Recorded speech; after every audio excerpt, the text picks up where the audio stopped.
Okay. If you had to decide which is a bigger problem facing Black America, racism or a lack of fathers raising Black kids, which is a bigger problem? I think it's a combination of both, but for sure we'll say Black because Blackness affects Blacks more than you ever affect me in my life. I'm sorry, so you said you would say racism or the Black fathers? Fathers. I agree. So now we have agreement. All right, tally debate on white privilege. Do we still have white privilege? All right, let's listen to this dialogue Charlie had with this very young man. So let's get to it. Thank you for an opportunity to speak on your platform. I want to let you know that I do not support you. I do not oppose you. I am neutral. I'm simply here just to ask a question. Yeah. What is your take on white privilege? Define the term. White privilege is a phenomenon where white people benefit from being white. Okay. Yes, I don't think people can hear you, but listen. White privilege is a phenomenon where white people benefit from being white. Got it. Okay. So, do you want to further explain it, or would you like me to respond? Oh, what would you prefer me to do? Okay, fine. How about this? What can I, as a white person, do that you, as a Black person, can't do? I think the question is posed in a manner that does not highlight white privilege. White privilege is not. That's why I asked. I want to go on your term, not my term. Right. I'm trying to explain. So, white privilege is in the opportunities. So you and I, not you and I as Charlie, because obviously you have more opportunity than me because you have a platform. But any other regular person, white privilege is not in the opportunities because we have the same opportunities. White privilege is in the outcomes of the opportunities. Me and my white counterpart may have the same opportunity to get the same job. However, whites are higher at triple the rate, and Blacks for the same position with equal and qualifying credentials. Is it easier for a white person or a Black person to get into college? That's very subjective and arbitrary. I would tell you, for me, going to college was difficult from just based on from what I came from in my background. Okay. Right, so the standards for a Black person are lower than for a white person. Correct. That's affirmative action. So wouldn't Correct. that be like Black privilege, not white privilege? No, affirmative action was created because Not why it's created, but answer the question. Isn't it easier for a Black individual to get into University of Florida than a we white can't individual? understand the context. How can I Not answer the the question? We could talk the context. Just answer the question. Is it easier for a Black person or a white person with test scores to get into the University of Florida? I'm not sure. Like I said, that's a subjective and arbitrary. What I wanted to say about affirmative action, it was created because, same thing with DEI, it was created because people of color who qualified to go in these universities were denied simply because of their skin tone, which is why they created affirmative action. It's disingenuous to not acknowledge that's why we created the Civil Rights creation of- Act, not the affirmative action. So those are three different things, right? Civil Rights Act, affirmative action, DEI, three different things. Civil Rights Act, we agree, no one should be discriminated based on the color of their skin. Affirmative action is something different. Affirmative action is that we're going to lower the standards to get more of a skin color just because we think they're not represented enough. DEI is a further extension of that. Understood. So let me kind of ask the question again. So the baked into the idea of white privilege is that inherently in our culture as society, somebody that has white skin color in this audience has extra privileges that you as a Black individual do not have. Can you list what those are? Sure.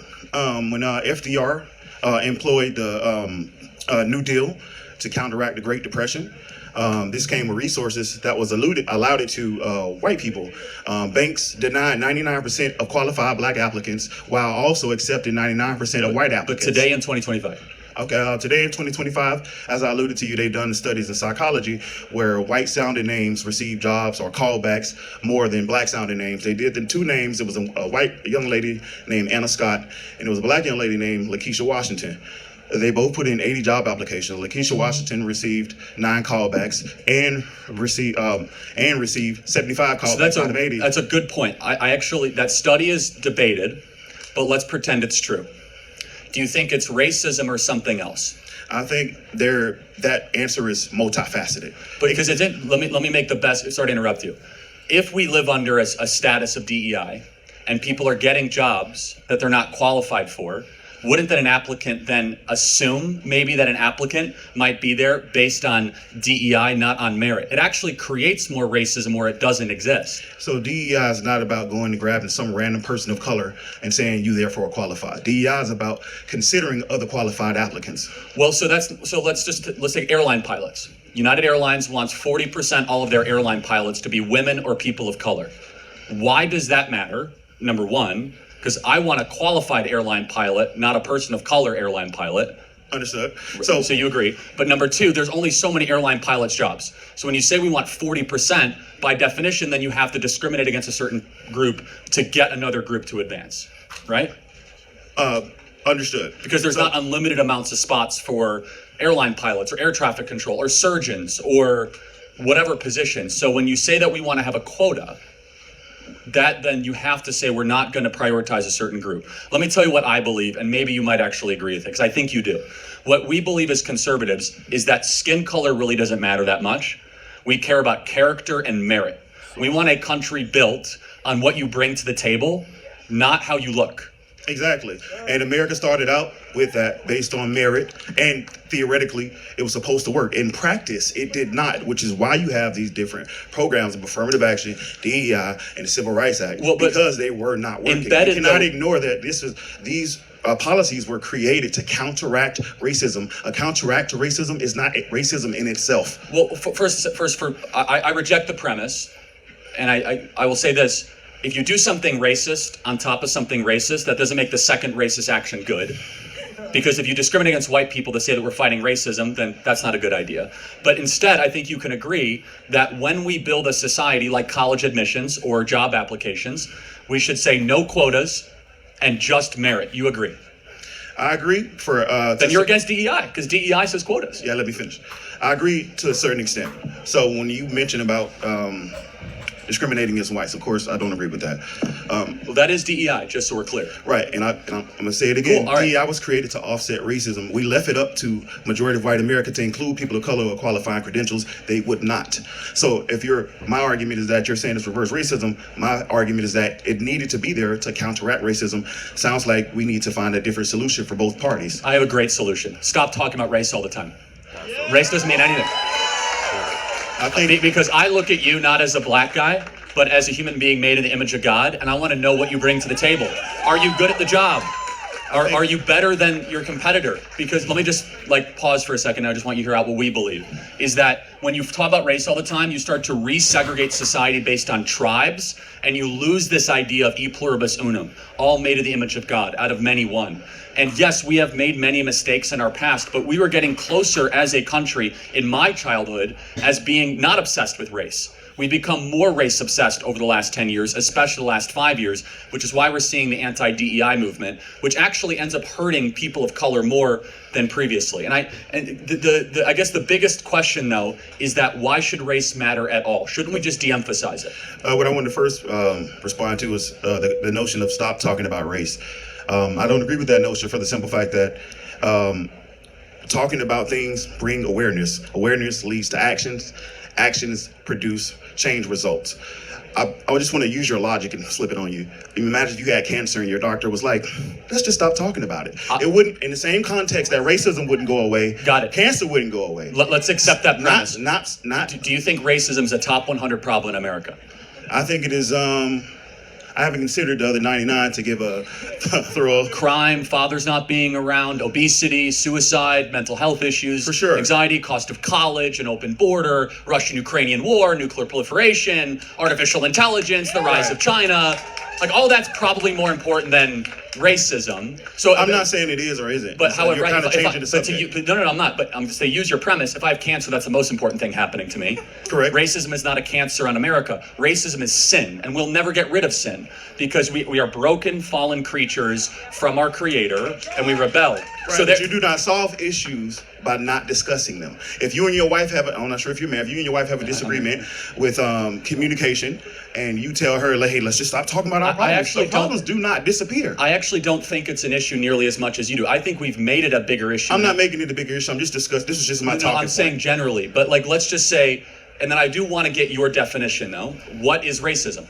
Racism is a form of feeling superiority. It is expressed through discrimination and through the legal system.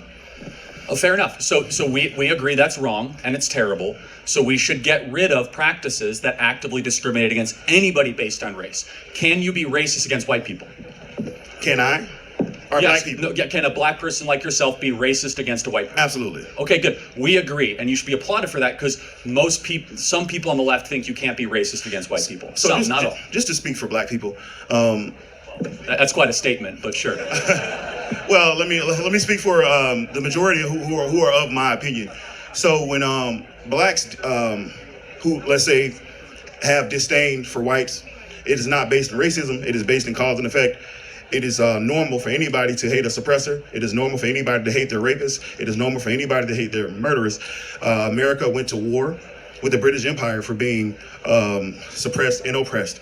So my concluding point is that a lot of the hate that can be perceived from blacks as white is hating oppression, not white people. Because if you substitute our oppression for a Mexican, if a Mexican oppresses us, we therefore hate him as well. If a black man oppresses us, we therefore hate oppression. I think that's a fair point. Let me ask one final question, if that's okay.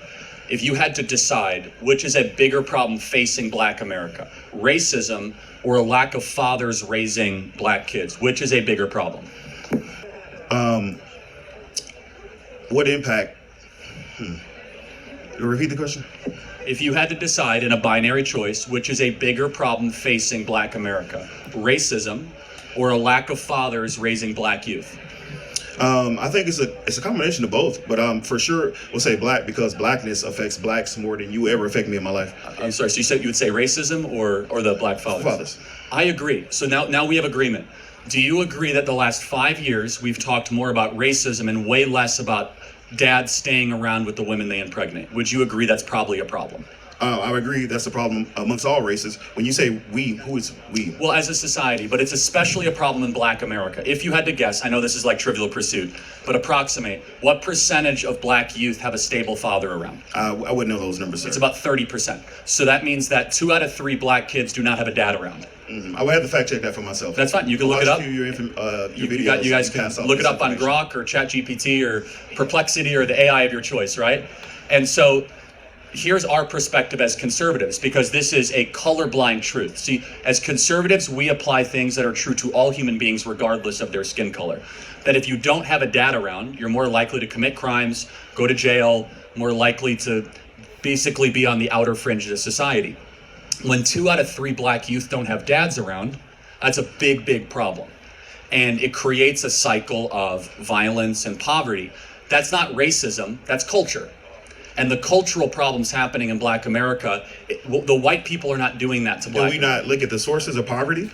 When I spoke about redlining, that was literally whites forcing blacks into ghettos because they would not give us houses. No one's going to defend that. We cannot ignore that. No one's going to defend that. But we cannot ignore who created poverty, who created the ghettos. Let me ask a simple question. It's disingenuous. Well, hold on. Just because you're poor doesn't mean you have to leave the woman you impregnate. Correct. That does not transcend every racial group. I want an answer, though, because I'm curious. Why is it that so many black men leave the women that they impregnate, more so than any other group? Why is that? Is that the white person's fault? No.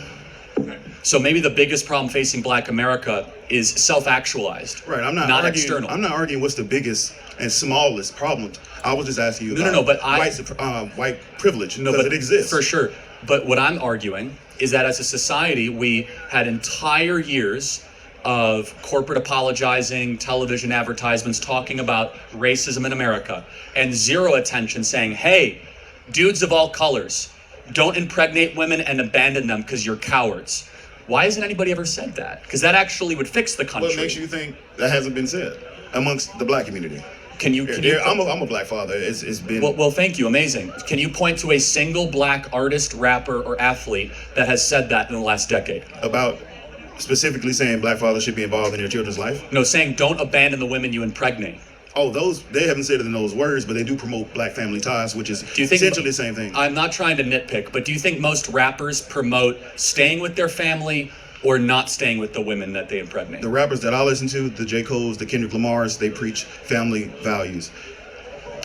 Okay, I'm not an expert in American rap, but if American rap is promoting family values, then I guess I'll not in its full totality. You have different genres of rap. You have gangster rap, conscious rap, hip hop, so forth and so on. But for the artists that I listen to, they absolutely promote those type of values that you promote. I'm glad to hear that. I actually agree with many of your conservative takes. Thank you. I disagree with some as well. But that's just because I think for myself. We agree on a lot. We disagree on some. I can say this, that we both want a country based on merit, and I think we should keep that as our ultimate goal and purpose. Thank you so much. I appreciate it. Thank you. Yeah.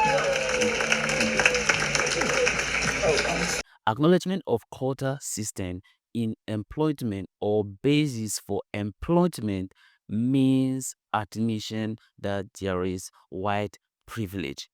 It does not mean that because we cannot get rid of sin stops our churches from speaking or teaching, you understand, about Christ, which means that we can be redeemed, you understand, through his blood in the cross. So it means that talking about sin does not necessarily mean that it's all of us that will be saved, but accepting Jesus Christ in a sense into your life automatically means that you will be out of sin through Jesus. So talking about in a sense sin can also means that we can also get rid of racism through creating in a sense awareness and talking about it so that people should understand that it is there so that we can be free from it. Now, if you look at it in a sense based on in a sense the admission, why make use of quota system in admitting innocent people and then reject them when it comes to employment innocent opportunities? I feels that